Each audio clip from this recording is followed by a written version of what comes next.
Hello students, how are you. मैं doctor Alka Pathak, principal Umiya Kanya Mahavidyalaya Mandleshwar से हूँ। मैंने पिछली वीडियो में आपको वंचित बालकों की संकल्पना और प्रकार के बारे में चर्चा की थी।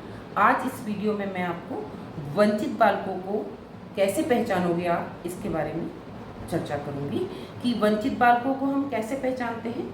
ये एक मुख्य विषय है कि इनका आइडेंटिफिकेशन कैसे किया जाए। तो इसको एक्सपर्ट्स, साइकोलॉजिस्ट, टीचर्स ये तो फिर भी आइडेंटिफिकेशन कर सकते हैं, पर हम एक जनरल व्यक्ति को बोलें कि आप पहचान करिए कि वंचित बालक कौन सा है, तो एक दुष्कर कार्य हो जाता है। इसलिए इसके आइडेंटिफिकेशन के लिए कुछ बिंदुओं पर हम चर्चा करेंगे जिसके द्वारा हम इनका पहचान कर सकते हैं। फिर पहला एक बिंदु है परिवार की सामाजिक स्थिति। तो परिवार की सामाजिक स्थिति मतलब कि परिवार का कोरिलेशन समाज के साथ कितना है, कौन कौन समाज से जुड़े हैं, उनकी समाज में क्या स्थान है, उनकी समाज में कहाँ प्रतिष्ठा है। तो इस आधार पर हम पहचान कर सकते हैं कि हाँ, ये रेपुटेटेड फैमिली से है, ये संपन्न से है, तब हम उसकी पहचान कर सकते हैं। या ये देख सकते हैं कि ये किस कारण से वंचित है, भय क्यों हो रहा है इसको। तो परिवार में कोई झगड़ा होता है, कुछ होता है, तो हम उसकी पहचान कर सकते हैं। फिर परिवार की जो आर्थिक स्थिति है, परिवार की आर्थिक स्थिति के आधार पर भी हम आइडेंटिफिकेशन कर सकते हैं। कैसे कि बच्चा जब परिवार से आता है तो अगर उसे सारी सुविधाएं प्रोवाइड कर रहे हैं पेरेंट्स, तो वो वंचित नहीं माना जाएगा। लेकिन अगर आपको ऐसा लग रहा है उसकी आर्थिक स्थिति खराब है, मान लो स्कूल में उससे कहा कि कल ये पेंसिल या ये बुक लेके आना, ये कॉपी लेकर आना, लेकिन वो बच्चा नहीं ला पा रहा है क्योंकि उसकी आर्थिक स्थिति अच्छी नहीं है, माता पिता कुछ रोजगार नहीं करते भी हैं तो पैसे खत्म हो जाते हैं, ये घर में बहुत सारे सदस्य हैं, सो मेनी प्रॉब्लम। तो ये कारण से भी वो पहचान में आ जाता है कि ये वंचित बालक है क्योंकि ये घर ग्रसित है। फिर स्वयं की स्थिति से मतलब उसकी मानसिकता कैसी है, उसकी भावना कैसी है, उसके अंदर कॉन्फिडेंस कितना है, वो किस किस से व्यवहार कैसा कर रहा है, ये सब के आधार पर उसकी स्वयं की स्थिति को देखकर कि उसका लिविंग स्टेटस या उसकी बोलने का तरीका या उसकी भाषा, इसके आधार पर भी हम उसका आइडेंटिफिकेशन कर सकते हैं। मतलब स्वयं की स्थिति को देखकर हम उसका आइडेंटिफिकेशन कर सकते हैं।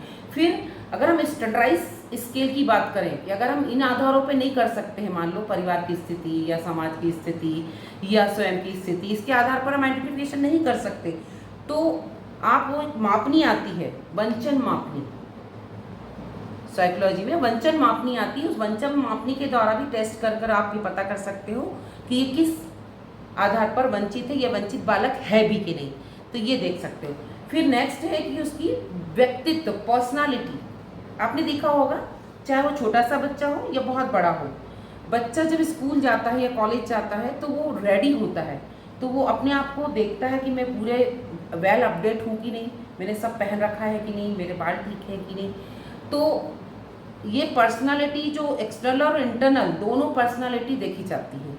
आपने देखा होगा जो इंट्रोवर्ट बच्चा होता है वो ज़्यादा सामने जाने में हेजिटेशन फील करता है, पर जो एक्सट्रोवर्ट होता है वो अपडेट होके जाता है, उसके अंदर एक बहुत अच्छा कॉन्फिडेंस डेवलप रहता है। तो वो पर्सनालिटी के आधार पर भी हम उसकी पहचान कर सकते हैं। जो बच्चा इंट्रोवर्ट होगा, पीछे रहेगा, बात नहीं करेगा, कम्युनिकेशन क्लास में नहीं करेगा, तो इस टाइप का बच्चा इंट्रोवर्ट कहलाता है। तो ये बच्चे जो होते हैं, तो हम जब आइडेंटिफिकेशन करेंगे वंचित बच्चों की तो हम पहचान कर लेंगे उसकी। फिर रहन सहन का स्तर। अब आप देखिए कि रहन सहन का स्तर, मैंने अभी बात करी आपसे कि लिविंग स्टेटस, कि रहन सहन का स्तर कैसा है। जैसे माता पिता या परिवार या घर में जैसे स्टैंडर्ड से बच्चे रहते हैं, माता पिता रहते हैं, तो बच्चों को भी वही शिक्षा दी जाती है, वही संस्कार दिए जाते हैं, तो बच्चा वैसा ही अपडेट होकर बाहर निकलेगा और उसकी भाषा भी वैसी होगी, उसका कम्युनिकेशन भी वैसा होगा, उसका आइडियल भी वैसा होगा और वैसे ही संस्कार उसमें पनपेंगे, वैसा ही व्यवहार वो जाकर स्कूल और कॉलेज में करेगा। उसके आधार पर हम बच्चे का आइडेंटिफिकेशन कर सकते हैं। फिर आत्मविश्वास की कमी, हम वंचित बच्चों को कैसे पहचान लेते हैं कि वो कॉन्फिडेंस लूज रहता है, उनके अंदर उनका कॉन्फिडेंस नहीं रहता, तो एकदम फटाक से वो जवाब नहीं दे पाते, या वो हेजिटेशन रहता है या कुंठा रहती है, या उनके अंदर एक कुछ फीलिंग चलती रहती है या कुछ विचार चलते रहते हैं, इसके कारण वो उनके अंदर कॉन्फिडेंस की कमी रहती है, उनके अंदर वेल कॉन्फिडेंस नहीं होता। फिर ये अंतर्मुखी व्यक्तित्व के होते हैं, तो हम इनका आइडेंटिफिकेशन आराम से कर लेते हैं कि ये ज़्यादा सोशल नहीं होते, ज़्यादा लीडरशिप नहीं करते, ज़्यादा किसी से मेल मिलाप नहीं करते या ज़्यादा सामाजिक नहीं होते, ये अंतर्मुखी व्यक्तित्व के होते हैं।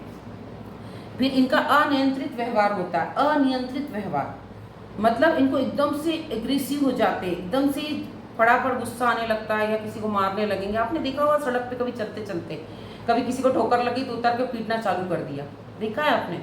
तो इस टाइप से अनियंत्रित व्यवहार के कारण हम ये कह सकते हैं कि ये वंचित बालक है। ठीक है। असुरक्षा की भावना, इसमें असुरक्षा की भावना रहती है, हमेशा डरा रहता है कि अरे मेरे को कोई देख नहीं रहा हो, मेरे को कोई पकड़ नहीं ले, या मेरे को कोई ले नहीं जाए, या मेरी चोरी पकड़ाई नहीं जाए। मतलब वो एकदम डरा हुआ सहमा हुआ रहेगा। तो आप उसका आइडेंटिफिकेशन आराम से as a counsellor, as a teacher, as a psychologist कर सकते हैं। फिर उसका व्यवहार जो मैंने अभी बताया आपको, आक्रामक व्यवहार रहता है। जैसे किसी ने कुछ कहा तो एकदम से उत्तेजित होना और गुस्सा करना, जवाब देना और अपने कंट्रोल से बाहर हो जाना, कंट्रोल अपनी इंद्रियों को वश में नहीं करना। इस टाइप की जो कैरेक्टरिस्टिक्स होती है इसमें डेवलप होती है, तो हम उसको देखकर पहचान कर लेते हैं कि ये वंचित बालक है।